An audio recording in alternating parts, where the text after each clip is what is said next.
బట్టతలతో బాధపడుతున్నారా? ఆధునితనమైన పద్ధతిలో hair transplantation చేయబడును. Face clinic, Hyderabad.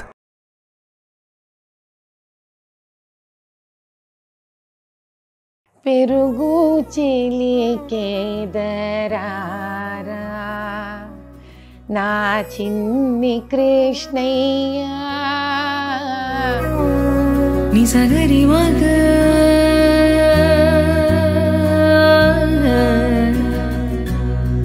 నిసగరి పా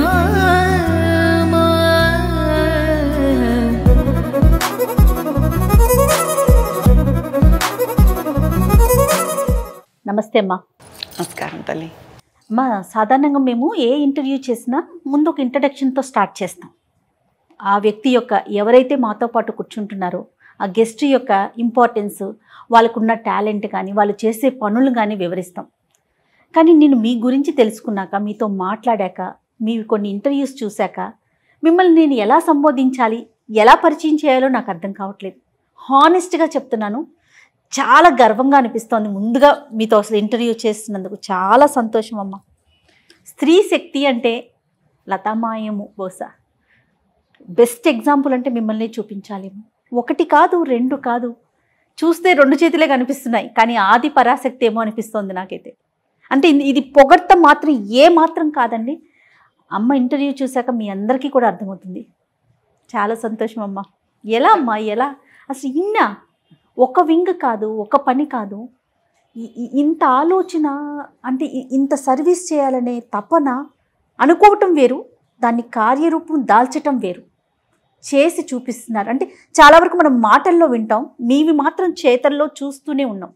ఒక విరించి హాస్పిటల్ అంత పెద్ద బ్రాండ్కి ఎండీగా ఉంటూ ఇన్ని కార్యక్రమాలు, ఆధ్యాత్మిక కార్యక్రమాలు, ధార్మిక కార్యక్రమాలు. అసలు ఈ ఆలోచన మీకు ఎలా వచ్చింది? అసలు ఎక్కడ పుట్టారు, ఎక్కడ పెరిగారు? ఒక్కసారి బ్రీఫ్గా. నా పేరు ఈరోజు శ్రీమతి మాధవీలత. పుట్టినప్పుడు మాధవీలత అనే నామకరణం అయిందమ్మా. నేను మొగల్తూరులో పుట్టాను, నరసాపురం. ఎందుకంటే మా అమ్మగారు పుట్టినిల్లు అది. సో ఏ తల్లైనా వెళ్ళి ఎలా కాన్పు చేసుకుంటారో అలాగే మా అమ్మకి నేను మొగల్తూరులో పుట్టాను. ఆ తర్వాత పెరిగింది మొత్తం సంతోష్ నగర్ కాలనీ, అంటే మీకు నాకు తెలిసి యాకుత్పుర కాన్స్టిట్యున్సీలో వస్తుంది. సో ఓల్డ్ సిటీలో పెరిగి పెద్దదాన్ని అయ్యాను. చాలా ఆశ్చర్యమైన విషయం ఏంటంటే, నేను పోస్ట్ గ్రాడ్యుయేషన్ వరకు చదువుకున్నదంతా కూడా ఏదో రకంగా ఓల్డ్ సిటీలోనే వచ్చినవే. ఓకే. స్కూలింగ్, ఇంటర్మీడియట్ అంతా ఆ వాతావరణమే, అన్నీ అంతా ఆ వాతావరణమే. డిగ్రీ నిజాం కాలేజ్లో చదివాను. పోస్ట్ గ్రాడ్యుయేషన్ కోటి విమెన్స్ కాలేజ్లో చదివాను. ఏం చేశారమ్మా పోస్ట్ గ్రాడ్యుయేషన్? పొలిటికల్ సైన్స్ తల్లి. I been a distinction student in political science. అయితే ఈ ఎంటైర్ ప్రయాణంలో చాలా విచిత్రమైన విషయం ఏమిటి అని అంటే, ఈరోజు నన్ను అందరూ విరించి ఎండి కిందనో చైర్పర్సన్ కింద సంబోధిస్తారు, కానీ నేను చాలా సర్వసాధారణమైన లో మిడిల్ క్లాస్, మధ్యతరగతి కూడా కదా, అంతకన్నా తక్కువగా ఎకనామిక్ వీకర్ సెక్షన్ ఇంట్లో, ఈడబ్ల్యూఎస్హెచ్ ఇంట్లో పెరిగి పెద్దదాన్ని అయ్యాను. ఏం చేసేవారు నాన్నగారు? మా నాన్నగారు ఎంఈఎస్ మిలిటరీ ఇంజనీరింగ్ సర్వీస్లో స్టోర్స్ ఇన్ఛార్జ్గా ఉండేవారు. అంటే అది మా తాతగారు మరణించిన తర్వాత బాధ్యతలు నాన్నగారు తీసుకోవాలి అని వారసత్వంగా ఆయన సడన్గా హార్ట్ అటాక్ వచ్చిపోతే నాన్నగారికి ఇవ్వడం జరిగింది. ఎందుకంటే చాలా పెద్ద కుటుంబం అది. అమ్మ. సో మాదొక చిన్న ఈడబ్ల్యూఎస్ ఇల్లు. అందులో మాకు మా మేనత్తలు, మా చిన్నాన్నలు, మా నాన్న, అమ్మ, మేము పిల్లలు నలుగురు కాకుండా. మీరు సంతానం నలుగురమ్మా? ఇద్దరు, అంటే మా తమ్ముడు, నేను, మా అమ్మ, మా నాన్నగారు, ఇక్కడ నలుగురు. మళ్ళీ మా మేనత్తలు, మా చిన్నాన్న, మా నాన్నమ్మగారు, మా నాన్నవారి నాన్నమ్మగారు, ఎంతమంది ఉండేవాళ్ళం. కాదమ్మా, ఇప్పుడున్న పరిస్థితుల్లో మిమ్మల్ని చూస్తే ఆవిడకేంటి విరించి ఎండి, ఎస్, అసలు ఆవిడకి బాధలు తెలుసా, కష్టాలు ఉంటాయా, ఏం తెలుస్తుంది, పడే వాళ్ళకి తెలుస్తుంది, ఇలాంటి క్వశ్చన్స్ మనం వింటూ ఉంటాం.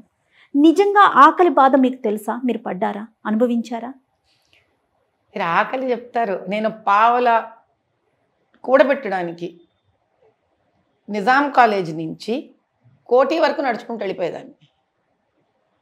ఎందుకు? ఆ 25 పైసా కనుక నాకు 5 రోజులు కూడబెట్టుకుంటే ₹1.25 నేను నిజాం కాలేజ్కి వచ్చేయచ్చు బస్ టికెట్. నేను ఒక్కదాన్నే రూట్ బస్ పాస్లో డిగ్రీ లెవెల్లో కూడా వెళ్ళింది నేను ఒక్కదాన్నే. అందరికీ బైకులు అవి ఇవి నిజాం కాలేజీలు అంతా జమాజట్టిగా ఉండేవాళ్ళు అందరూ. నేను ఒక్కదాన్ని. నేను ఫ్రెండ్స్తో ఎప్పుడు బయటికి వెళ్ళి అప్పుడు బేకరీ స్టైల్ చాలా ఉండేది, పఫ్స్ తినడం. ఎస్, అవును. అప్పుడు అంతా అది చిన్న చిన్న చిన్న చిన్న బేకరీలు కొత్తగా వచ్చింది, మన కేకులు తినడం, ఇది అప్పుడు స్టైల్ అది. నేను ఎవరితోనే వెళ్ళి తినేదాన్ని కానీ, ఎందుకని ఈరోజు డబ్బులు అయిపోతాయన్నా. ఈరోజు నేను తింటే రేపు నేను పెట్టాలి కదా. ఇప్పుడు మనం 10 మందితో కలిసి వెళ్తాం తల్లి, నేను తినేది ఒక కేక్ ఉంటుంది కానీ నేను పెట్టేది 10 మందికి మళ్ళీ పెట్టాలి. నాకు అంత స్తోమత లేదు, మా నాన్నగారికి అంత స్తోమత లేదు. అది ఆలోచించేవారు. Oh my God. చిన్న చిన్న ట్యూషన్లు, చదువు ఇవన్నీ కూడా చెప్పేదాన్ని పిల్లలకి చెప్పి, అట్లా నేను నా 10th క్లాస్ నుంచే ఒక రకంగా I use to earn small little amount to my family back. మా అమ్మగారు అంతే ప్రేమగా అద్భుతంగా వంట చేసి పెట్టేవారు. అంటే భోజనం దగ్గర మా బీదరికం మా అమ్మ రోజు తెలియనివ్వలేదు.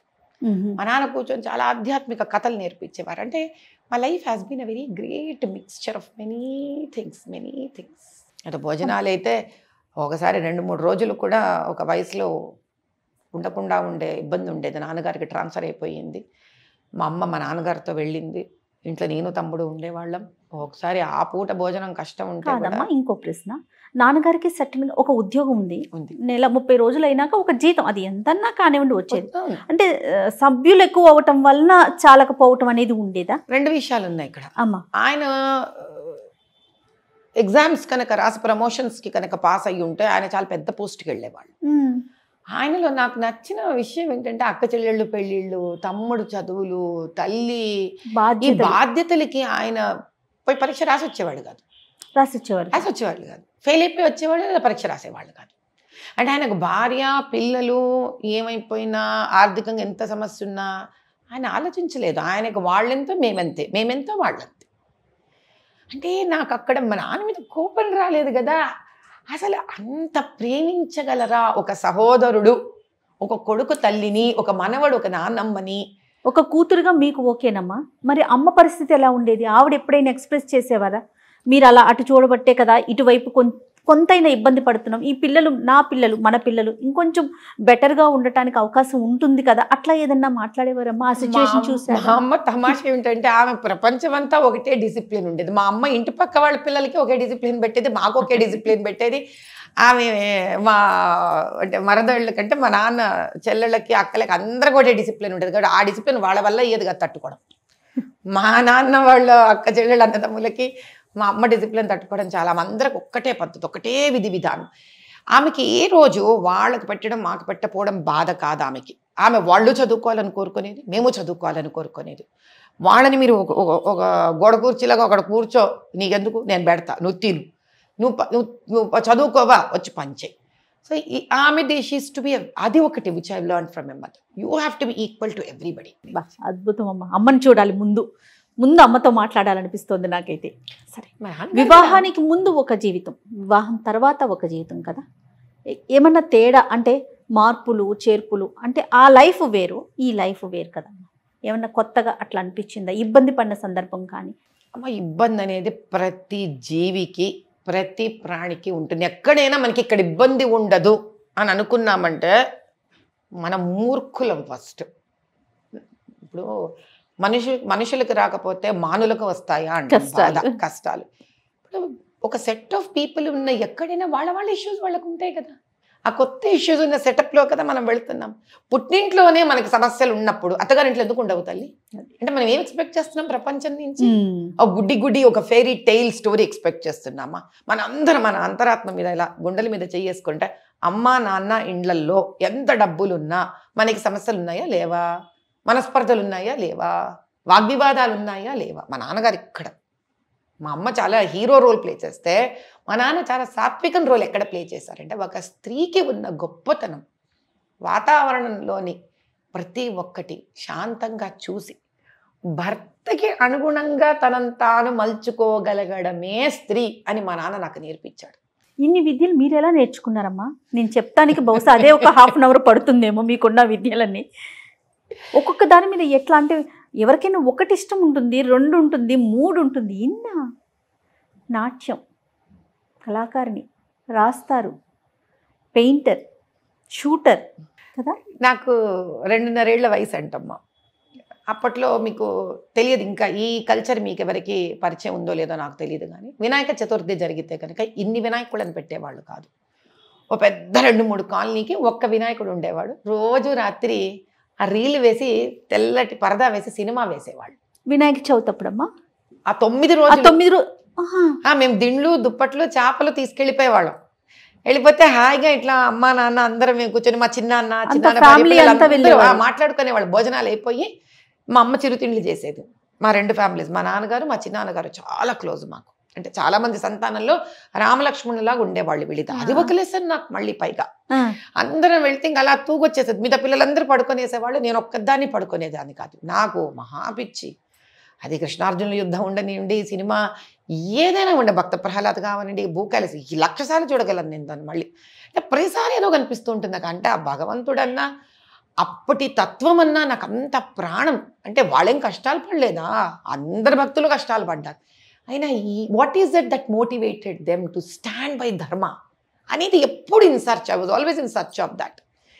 అది ఒక పాళ్ళుంటే ఏదో ఒక రోజులలో వీళ్ళు మ్యూజిక్ పెట్టేవాళ్ళు. అప్పట్లో కూడా పాటలు పాడేవాళ్ళు, ఆర్కెస్ట్రాలు. నేను ఒక 2.5 ఏళ్ల వయసు అంట. నేను ఎవరో డాన్స్ ఏదో తెలియదమ్మా నాకు. ఇది మరి 2.5 ఏళ్ళు, 2 years 7 months, I don't no. మా నాన్నగారు చెప్తే నాకు ఇది గుర్తు. మా నాన్నగారు తొడ మీద పడుకున్నానంటే ఇట్లా. అదేదో పాట వినంగానే నేను నిద్రలో టక్కన లేచి I started dancing where ever I was.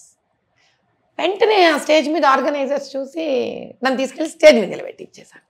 And I danced for the entire song apparently. మా నాన్నమ్మ ఇంక ఇంత లయం ఉండడం అంటే ఆ పాటకు తగ్గ రిథం ప్రకారం బీట్స్ కానీ, హ్యాండ్ మూమెంట్స్ కానీ, ఎక్స్ప్రెషన్ కానీ, హెడ్ మూమెంట్ కానీ ఉండడం. My father is a fantastic artist. ఆయన ఎంత చక్కగా పాడతారు. ఆ రోజు నుంచి మా నాన్న వాళ్ళ నానమ్మ గారి దగ్గర నేర్చుకున్న పాటలు అంటే మీకు యశోదకు పాట ఉంది, పెరుగు చిలికేదరారా నా చిన్ని కృష్ణయ్య వెన్న పెట్టేదరారా. ఇది చాలా పాత పాట, చాలా మందికి తెలిసి ఉండకపోవచ్చు ఈ పాట. అయితే నాకు కరెక్ట్గా 4 ఏళ్ల 10 నెలలు రవీంద్ర భారతిలో, అంటే ఇక్కడి నుంచి ఒక స్థాయికి వచ్చాను అనుకోండి. ఆల్రెడీ నేను డాన్స్ స్టేజ్ ఎక్కడం, డాన్స్ పర్ఫార్మెన్స్ చేసేయడం, మా నాన్న పాట పాడితే ఈ స్థాయికి వచ్చేసాను. అప్పుడు నాగేశ్వరరావు గారి కింద ఆడియన్స్లో కూర్చొని ఉన్నారు. ఏఎన్ఆర్ గారు, వరలక్ష్మి గారు, వీళ్ళందరూ కూర్చున్నారు కింద గెస్ట్లు వాళ్ళు. అయితే నేను ఆ వెన్నా పెట్టేది రారా అని 4 ఏళ్ల 10 నెలల అమ్మాయి నేను కృష్ణుడికి పెట్టిన ఘట్టం అంతా ఆయన నన్ను పిలిపించుకొని ఇలా తొడ మీద కూర్చోబెట్టుకొని, ఏంరా తల్లి నాతో హీరోయిన్గా వేస్తావా అని అడిగారు. పక్కన వరలక్ష్మి గారు, జీవరలక్ష్మి గారు, ఏమిటండి అంత చిన్న అమ్మాయితో హీరోయిన్గా వెయ్యాలా, మీకు ఇంకా మోజు తీరలేదా అనింది ఆవిడ. అంటే కాదండి, ఇదే ఒక కుంక ఎంత ఉంది, మళ్ళీ అందులో కూడా కృష్ణుణ్ణి అమ్మగా పిలిచి పెడితే నిజంగా ఆ నిమిషానికి ఆ పిల్లవాడిని అయిపోదామా అనిపించింది నాకు. ఎలా నువ్వు అంత బాగా అర్థం చేసుకున్నావు? మా నాన్నగారు ఆ నేర్పించేటప్పుడు, మా నాన్న నేర్పించారు డాన్స్ దాన్ని. కానీ డాన్స్ చేసేటప్పుడు ఆ తర్వాత ఒక డాన్స్ మాస్టర్ బద్రీనాథ్ గారని, వారి ఉమారామారావు గారి శిష్యుడు ఆయన. అది కూడా మా నాన్నగారు పట్టుకొచ్చేసారు. నేను డాన్స్ అండ్ మ్యూజిక్ కాలేజ్లో చేర్పించారు నన్ను. 7.5-8 ఏళ్ల పిల్లని. ఆ డాన్స్ క్లాస్ తర్వాత చాలా దూరం అయిపోయేసరికి మా కాలనీలోనే ఒక చిన్న క్లాసు ఏర్పాటు చేయడం, ఇవన్నీ మా నాన్న పెట్టినప్పుడు మా ఇంటి నుంచి ఆ డాన్స్ క్లాస్కి వెళ్ళేంత దారిలో నేను ఆ డాన్స్ పాటలు పాడుకుంటూ వెళ్ళాను. ఎందుకు? ఆ పాటలలో నాకు భగవంతుడు కనిపించేవాడు. భగవంతుడి మీదే కదా మన ఎంటైర్ కల్చర్ ఎక్కడుంది తల్లి, మన ఇండియన్ ఆర్ట్ ఎక్కడుంది? It's around the entire the philosophy of existence of God. ఆయనను మనం పొగుడుతూ ఉంటాము. ఆ పొగుడుతల్లోనో విన్నపాల్లోనో ఆయన వేడుకోవడంలోనూ అది ఎందుకో నన్ను మనసుకు హత్తుకునేది. ఇలా అంటే my life journey just went on like this. నా పెయింటింగ్ ఎక్కడి నుంచి వచ్చింది? నాకేదో డాక్టర్ అయిపోవాలని ఉండేది చాలా కోరిక. బైపీసీ తీసుకున్నా, నాకే తెలియలేదు. బనియన్ tree I had to draw. మన రికార్డ్స్ ఉంటాయి కదమ్మా, ఎన్ని రికార్డ్స్. ఆ ఫోటోగ్రఫీని ఏదైనా పిక్చర్ని చూస్తే నాకు అందులోని ఒక్కొక్క పిక్సెల్ కనిపించడం మొదలు పెడుతుంది.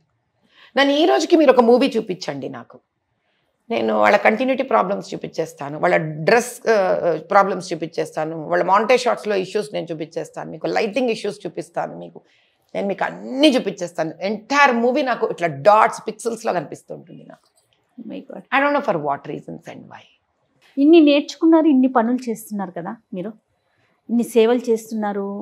మనసుకి బాగా నచ్చిందంటే ఏంటి? మీరు చేసే ఇన్ని కార్యక్రమాల్లో బహుశా చెయ్యి ఇలా చూపించాలేమో నేను, వీటిల్లో బాగా అబ్బా ఇది మాత్రమే చేయాలి, ఇది తృప్తి ఉంటుంది కదమ్మా, ప్రతి ఒక్కటి మనకు ఆత్మ తృప్తి ఉంటుంది కదా, అది ఎక్కడ అనిపిస్తోంది మీకు?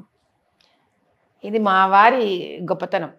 ఇక్కడ ఒకటి మా వారి వల్ల నేను ఒకటి కొత్తగా ఇన్ఫ్లుయెన్స్ అయ్యాను. మేమిద్దరం వెళ్తూ ఉన్నాము ఒక చౌరస్తా దగ్గర, ఒక సర్కిల్ దగ్గర. కాళ్ళు లేకుండా ఒక ఫిజికలీ హ్యాండిక్యాప్డ్ అని కూర్చున్నాడు. మా వారు ఇంకా కట్ట ఓపెన్ చేస్తే ఇంక ముందు వెనక ఆలోచించుకోరు. నేనన్నా అలా వెయ్యొద్దండి, దాని బదులు ఏదన్నా కొనివ్వండి వాడికి, ఏ వీల్ చైరో ఏదో అంటే అది చేద్దాంలే. ఇలా అంతా ఇచ్చేస్తే ఇంకొక వాళ్ళు అదే అలవాటు అయిపోతుంది. అయితే ఏమవుతుంది, ఇంక వినరు. ఆయన ఏం నిర్ణయించుకున్నారో అది చేసేస్తారు. నాకన్నా ఆయన చాలా సాత్వికంగా కనిపిస్తారు కానీ వినరు. అంతా ఇచ్చేసాక ఆడవాళ్ళకి జనరలీ మనం చాలా క్యాలిక్యులేటివ్గా ఉంటాం. ఏదన్నా మేనేజ్మెంట్, మన financial management, time management, we are managers actually. మగవాళ్ళకే సరిహద్దులు ఉండవు, స్త్రీకి తెలుసు సరిహద్దులు. తెలుసు అనడం అంటే ఎందుకు అంటున్నానంటే ఆ సరిహద్దుల వల్లే కుటుంబానికి సరిహద్దులు డ్రా చేయగలుగుతున్నాం. That is where I say man and women have to complement each other. ఇంకా నేను చాలా కోపంలో ఉన్నాను, వినలే కదా చెప్పిన మాట. ఇది చాలా ఏళ్ల క్రితం. అప్పుడు చెప్పారు, నేను వాడికి వేస్తున్నది ఆ వ్యక్తిని ఆనందపరచడానికి కాదు, నా స్వార్థానికి అన్నారు. మీ ఇచ్చేవాడికి స్వార్థం ఏంటంటే, ఇప్పుడు అంతా ఇచ్చేశాక నా దగ్గర ఏం లేదు కదా, నేను బీదవాడిని అడక్క తినేవాడిని ఆ నిమిషానికి అయ్యాను కదా, అమ్మయ్యా అది ఎంత పెద్ద తత్వం అండి అసలు. అది దానివల్ల ఏమొచ్చింది నాకు హ్యాపీనెస్. ఆయన అనేది నాకు ఆనందం, సాటిస్ఫాక్షన్, తృప్తి, ఆనందం వచ్చింది. వాడి మొహంలో స్మైల్ వచ్చింది. అంటే దాని అర్థం ఏంటి, నీ చుట్టూరా ముఖం మీద అలా స్మైల్ ఉన్నవాడు జెన్యున్గా ఉన్ననాడు నీవు నిజంగా జెన్యున్గా హ్యాపీగా ఉంటావు. That is the selfishness one has to inculcate in them. అది నాకు కావాలి. దొరుకుతుందా మీకు? నాకు నిజంగా ఆనందం దొరికింది కాదు, దొరుకుతూ ఉంది. కాబట్టే మీరు నన్ను ఈరోజు పిలిచారు ఇక్కడికి. మీరు చేసే చాలా కార్యక్రమాల్లో చారిటబుల్ ట్రస్ట్ గురించి డెఫినెట్గా మనం మాట్లాడుకోవాలి. ఎందుకంటే 1008 మందికి 1008 మందికి ఫ్రీగా డెలివరీ చేయాలని డిసైడ్ చేసుకున్నారు. అసలు ఈ ఆలోచన ఎందుకు వచ్చింది? అసలు డెలివరీ ఫ్రీ చేయటం ఏంటి? ఈ థాట్ ఎక్కడొచ్చింది? ఎక్కడైనా మీరు ఇన్స్పైర్ అయ్యారా? చారిటబుల్ వర్క్స్ అనేది నా చిన్నప్పటి నుంచి ఉన్న అలవాటే. somehow wanted to work for old city. దానికి ఒక అద్భుతమైన ఒక కారణం ఉంది. some other time we can talk about this. ఈ రోజుకి మనకున్న కారణం ఏంటంటే, ఒక రోడ్డు అమ్మ డిసైడ్ చేస్తుంది ఇటుపక్క వాడు అద్భుతంగా బతుకుతాడు, అటుపక్క వాడు భయంకరంగా బతుకుతాడని. స్కూల్ ఉండవు, క్లెన్లీనెస్ ఉండదు, మళ్ళీ భక్తి, కఠోరమైన భక్తి. ఈ భక్తి కూడా ఎలా చూపించాలో కూడా తెలియదు వాళ్ళకి, కానీ కఠోరమైన భక్తి. అటువంటి వాళ్లకు సేవ చెయ్యాలి అనే ఒక ఆలోచన అమ్మవారి రూపేణ నాకు కలగడం నా అదృష్టం. మొదలుపెట్టింది ఎవరికి మొదలుపెట్టాను? ముస్లిం లేడీస్తో మొదలుపెట్టా. నాకు తెలిసి సుమారు 1000 ఇండ్ల ఆడవాళ్లతో నేను ఇంటరాక్ట్ అయిన తర్వాత ఎలా వెళ్ళేదాన్ని, ఒక రేషన్ కిట్ తీసుకుని వెళ్ళేదాన్ని. నెల రోజులు భోజన సామాగ్రితో వెళ్ళేదాన్ని వాళ్ళ ఇండ్లకి. అక్కడ ఒక 20-30 మంది ఆడవాళ్ళు కూర్చొని ఉంటే వాళ్ళ బాధలు వినడం. ఎందుకంటే నేను ఒక తల్లిని కదా, ఒక తల్లిని కలవడానికి వెళుతున్నాను. నేను ఉత్త చేతులతో వెళితే వాళ్ళకి ఏమొచ్చినట్టు, నా విన్ని నేను ఏం ఆదుకుంటున్నట్టు. నన్ను చూసిన తర్వాత ఒక తల్లి ఇంట్లో కనీసం 20 నుంచి 30 రోజులు భోజనం కష్టం ఆ తల్లి పడకూడదు, ఆ బిడ్డలు పడకూడదు. అలా ఈ రోజుకి నాకు తెలిసి ఇంచుమించు 2000 కుటుంబాలకి ముస్లిం ఆడవాళ్ళకి చేశాను. నేను ఏ రోజు చెప్పుకోలేదు ఈ సంగతి. ఇలా నేను ముస్లిం ఉమెన్ కోసం నేను వర్క్ చేస్తున్నప్పుడు ఓల్డ్ సిటీ నుంచి కొన్ని మదర్సాస్ నాకు పాపం వాళ్ళు అప్రోచ్ అయ్యారు, అమ్మ మా దగ్గర కూడా రండి అని. అలా అప్రోచ్ అయిన one of the educational place మదర్సాలు ఏమైంది అంటే, అక్కడ ఒక పిల్లవాడు వర్క్ చేస్తున్నాడు, ఒక ముస్లిం అబ్బాయి.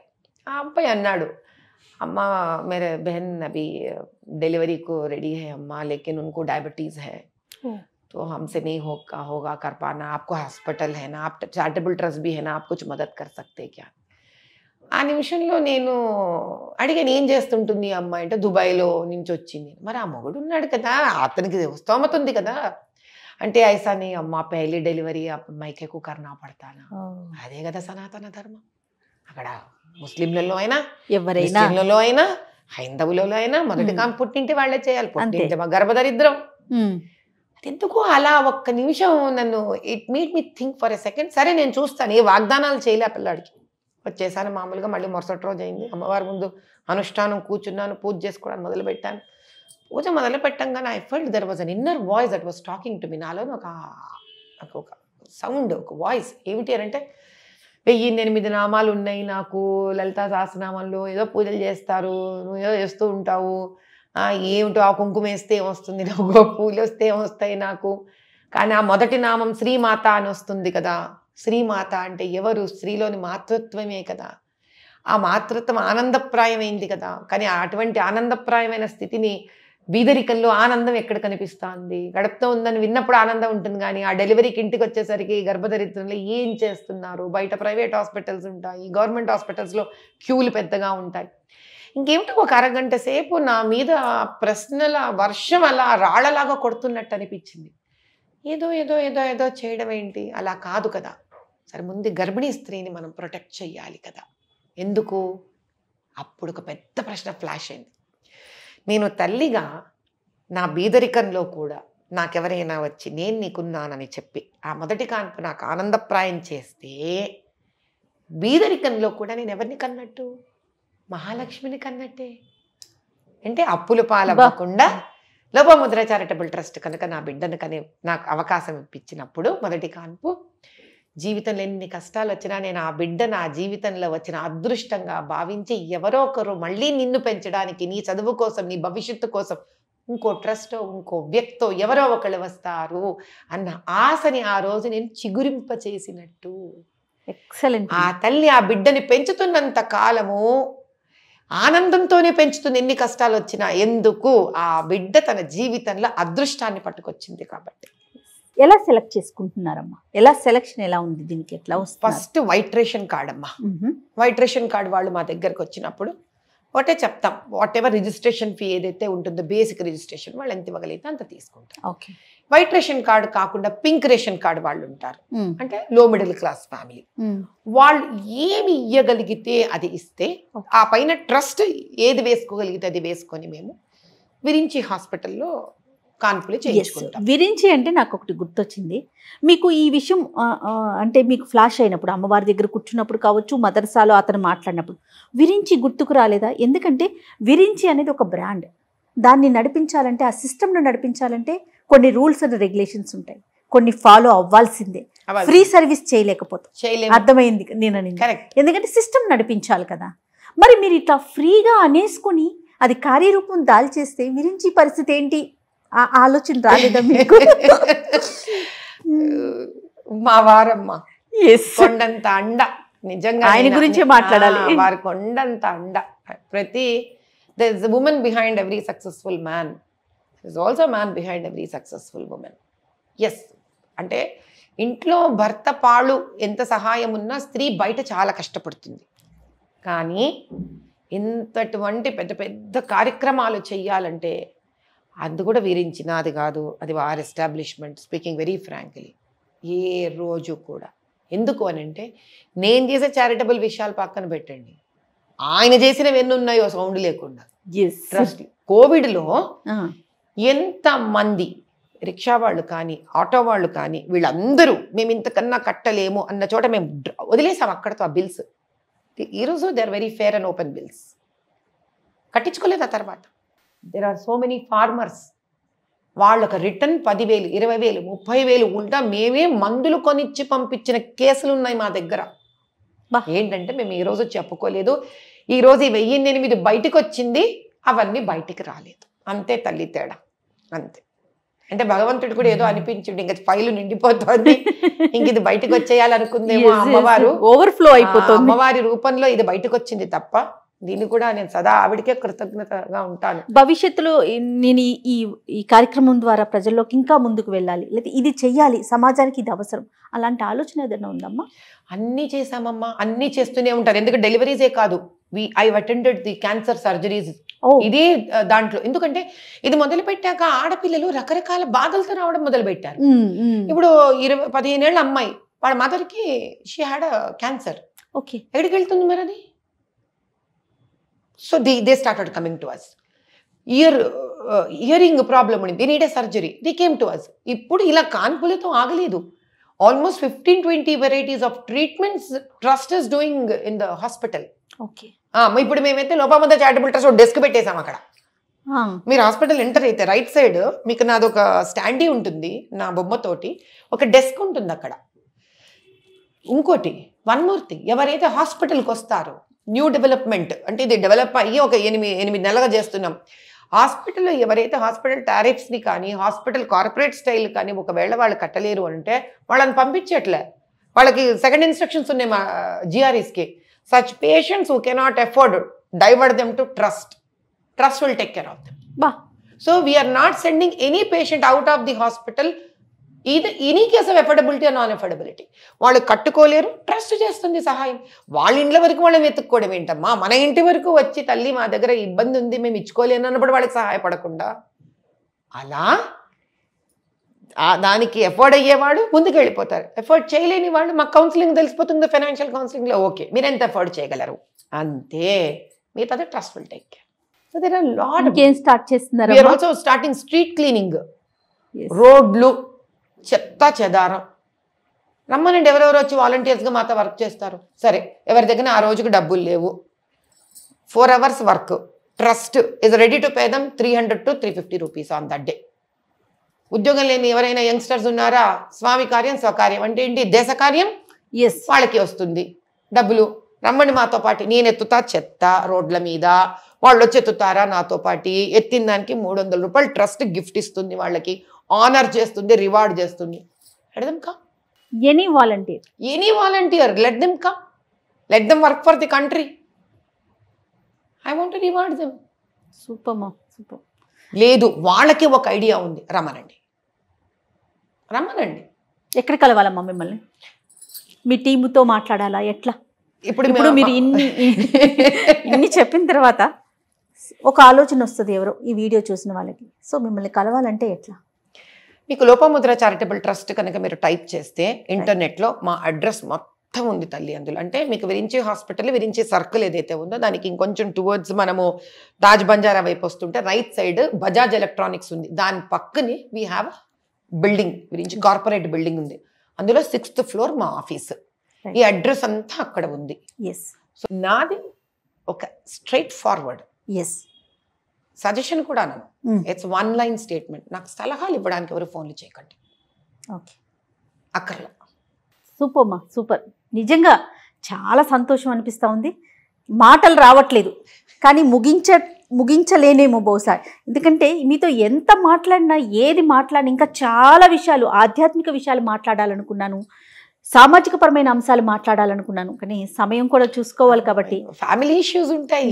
ఫ్యామిలీ ఇష్యూస్ ముఖ్యంగా మన విమెన్ కంటెంట్ కాబట్టి చూస్తాను కాబట్టి ఆ విషయాలన్నీ కూడా మీతో మీరు టైం ఇస్తే వీలు వెంబడి ఒకదాని తర్వాత ఒకటి చేసుకుంటూ పోతాను. టైం ఇవ్వమని అడిగే మీలాంటి ఛానల్స్ వాళ్ళు గొప్పతనం తల్లి, నాదేముంది చెప్పండి. మీరు అమ్మ ఇంకోసారి ఇవ్వండి అని మీరు అడగడం మీ ఔన్నత్యం, దానికి ఇవ్వకపోతే నా మూర్ఖత్వం. థ్యాంక్ యూ అమ్మ, థ్యాంక్ యూ సో మచ్. నమస్తే.